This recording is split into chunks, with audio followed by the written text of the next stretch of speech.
Welcome back. Thank you for staying with us. Residents of Soufrière and environs are once again receiving public health care services from the Soufrière Hospital. More in this report from Solange Alfred.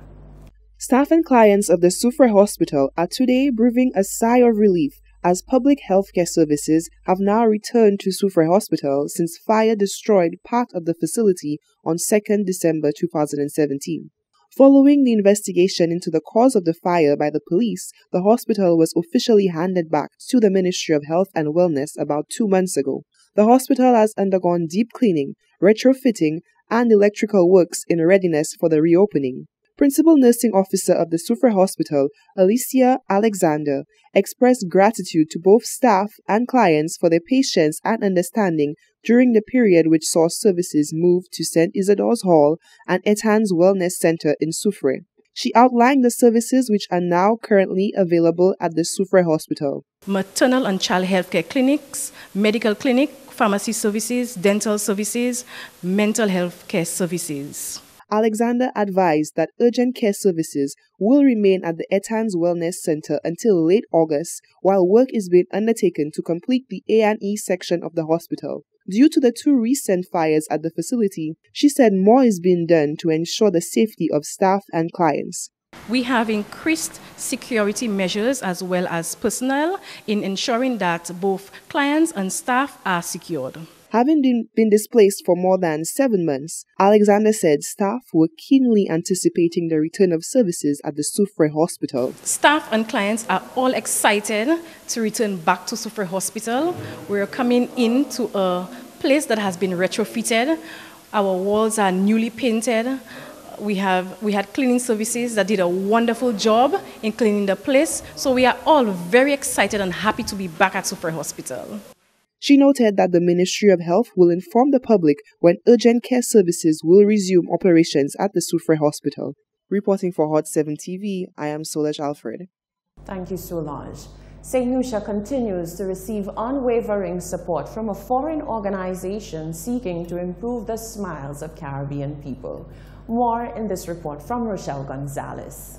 After 3 years of service in St. Lucia, the Ministry of Health and Wellness felt this year was necessary to highlight the positive impact Great Shape Inc. has had on the lives of St. Lucians.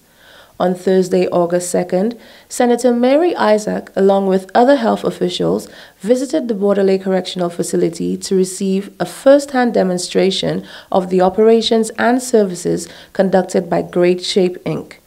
Great Shape Inc. is a group of licensed dentists and hygienists from various territories in the USA and Canada who came under one umbrella to develop and improve dental health in the Caribbean. Founding Executive Director Joseph Wright gave a brief overview of their objectives. We have a mission to provide access to dental care and education to persons in high need in the Caribbean. We started out in Jamaica 30 years ago. We've been providing free dental care, free eye care, literacy programs throughout the island of Jamaica. Recently, in partnership with Sandals Foundation, we've spread our services to islands of St. Lucia, Grenada, Turks and Caicos, and hopefully other islands in the future. And all of these services are 100% free to the people that we're here for. Great Shape Inc. offered several services which include extractions, root canals, cleanings, fillings, sealants, x-rays, exams, fluoride, and education. The executive director explained why Bordelais Correctional Facility was made a priority and St. Lucia by extension. St. Lucia fit a very good profile for our work in terms of the need, the demographics, in terms of the welcoming nature of St. Lucian people. The Ministry of Health has been incredibly supportive. Sandals Foundation operates here. Logistically, it worked well. I think most of all, we love the people of St. Lucia. They're friendly and beautiful, warm people. And today we're here at Bordelais Correctional Facility because providing care to the inmates here is, again, it's a great honor for us. It's a service that's greatly needed, and, you know, somehow we feel compelled, called to serve those most in need, and I think that this is a perfect place to fulfill that mission. The executive director said, "Thank you" was an understatement in expressing their gratitude to their collaborative partners in delivering this important public health service. There's many people to thank for this program, especially the Ministry of Health, who make it possible for us to be here, the government of Jamaica. I want to give a really special thank you to Sandals Foundation, the Stewart family, who believes in our work and knows a good social investment when they see one. They provide free rooms for our volunteers to come down, free accommodations, transportation, logistical support, endless help in order to make this program very viable and attractive to dentists who close their practices back home to come and provide free dental care for people in need. So a big shout out to all the Sandals people, Sandals Foundation, and the Stewart family for what they've done for Jamaica, for St. Lucia, and around the Caribbean. Meanwhile, Minister for Health and Wellness, Senator Mary Isaac, expressed her appreciation and highlighted the importance of free dental care. It is extremely important for us, the service that Great Shape is providing for our people here in St. Lucia, especially here in the prison at Bordelais, where, you know, they do not have the freedom to go and get their own dental care. So the fact that Great Shape can bring it to them in the prison is really something that we have to be grateful and thankful for. I also believe that it is very important from a hygiene perspective that we encourage our prisoners and our general population to keep up, you know, their dental works, their dental visits and so on, so that they can prevent, you know, more complications later down the road. So it is a great service that they are providing for us. And a lot of these prisoners, even when they are outside, a lot of these clients, even when they are outside, they are not incarcerated. A lot of them may not be able to afford dental care. So it is quite a privilege that, you know, they are afforded through these services. Reporting for Hot7News, I am Rochelle Gonzalez.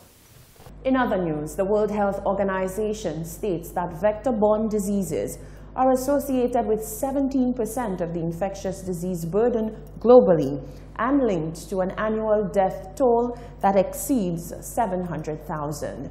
St. Lucia will soon benefit from a data collection survey which will address the impact of vector-borne diseases on the island. More in this report from Rochelle Gonzalez. The Caribbean Public Health Agency, CARPHA, in collaboration with the International Federation of Red Cross, conducted a Knowledge, Attitude and Practices Vector-Borne Disease study in St. Lucia and Barbados.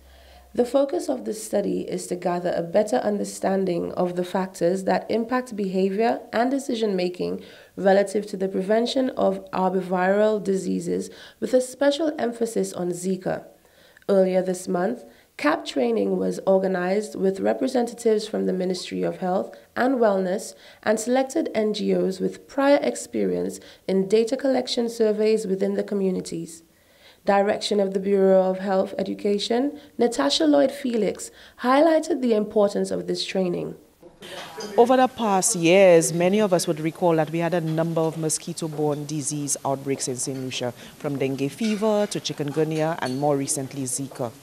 And of course, that required us to respond with immediacy, given that we wanted to protect the health of our country.